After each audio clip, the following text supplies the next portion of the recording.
Hello বন্ধুরা, কেমন আছো? চলে এসেছি আরও একটি ব্লগ নিয়ে। আর আজকের ব্লগটা হলো আমার ছেলে কার্তিকেয়র পুজোর দিন। আর এই হচ্ছে আমার পুজোর দিনের সাজ। কেমন লাগছে তোমরা অবশ্যই জানিও। কার্তিকেয়র এই আশাটা একদম আনএক্সপেক্টেড ছিল। সত্যি আমরা কেউই কল্পনা করিনি যে আসবে কার্তিক আমার ঘরে। কার্তিক পুজোর আগের দিন পর্যন্ত আমরা জানতাম না। আমি সেই জন্য বাপের বাড়ি চলে আসি। আর হঠাৎই রাত্রেবেলা সৌভিক আমাকে ফোন করে বলল যে কার্তিক দিয়ে গেছে। তাও আবার কারা না, বাপির ডায়মন্ড হারবার স্টেশন বাজার ব্যবসায়ী সমিতির সব মানুষজন, তারা সবাই ভালোবেসে কার্তিক দিয়ে গেছে।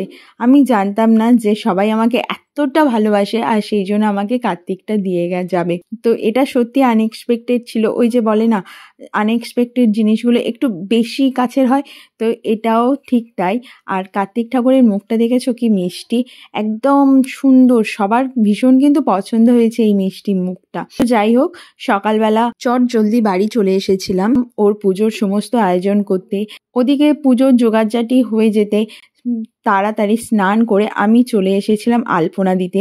বাপি তো খাবারের দায়িত্ব নিয়ে নিয়েছে, আর সৌভিক আর শ্বশুর মশাই ওনারা পুজোর দায়িত্ব নিয়েছেন। তো একদিনে অনেক কিছু আয়োজন করার ইচ্ছে থাকলেও করে উঠতে পারিনি। একদিন বলবো না, একবেলা। তবে আমরা সবাই ঠাকুরের কাছে ভীষণ ব্লেসড যে আশীর্বাদ না থাকলে এত তাড়াতাড়ি জোগাড়জাটি কিছুই করতে পারতাম না। আর আরও একটা কৃতজ্ঞতা প্রকাশ করব যে আমাদের যোগাযন্ত্র আয়োজনে কোনো ত্রুটি রাখা হয়নি। ওই যে মন থেকে করলে সব কিছু ঠিকঠাক হয়ে যায়। যেটুকুনি যতটা পেরেছি, যাদেরকে ওই কম সময়ে বলেছি তারা সবাই এসছে, আমাদের সাথে আনন্দ ভাগ করে নিয়েছে। তাদের সবাইয়ের কাছ থেকে আমরা অনেক আশীর্বাদ, অনেক ভালোবাসা পেয়েছি। আর এইভাবেই আমাদের কার্তিক পুজোটা শেষ হলো। তবে এই পুজোটা সত্যিকারে প্রথমবার আমার কাছে সারা জীবন মনে থেকে যাবে। আরও 4 বার আমাকে করতে হবে।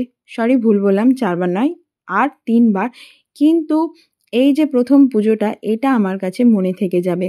আর ঠাকুরের পুজোর সময় হোম যজ্ঞ সব কিছু হয়েছিল, আমরা অংশ নিয়েছিলাম। তার মাঝখানে একটু দুজনে টুকিটাকি করে ছবি তুলে নিয়েছিলাম। পুজো শেষ হতে হতে আমাদের 9টা বেজে গিয়েছিল, আর খেতে খেতে আমাদের প্রায় 11টা বেজে গিয়েছিল।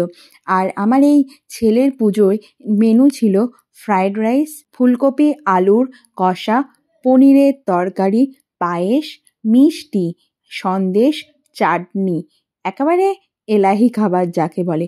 আর প্রত্যেকটা খাবার খুব সুন্দর হয়েছিল। তোমরা হয়তো ভাববে মিথ্যে বলছি, একদমই না, সত্যি প্রত্যেকটা খাবার খুব সুন্দর হয়েছিল। এইভাবে সুষ্ঠুভাবে আমাদের ছেলের পুজোটা কমপ্লিট হলো।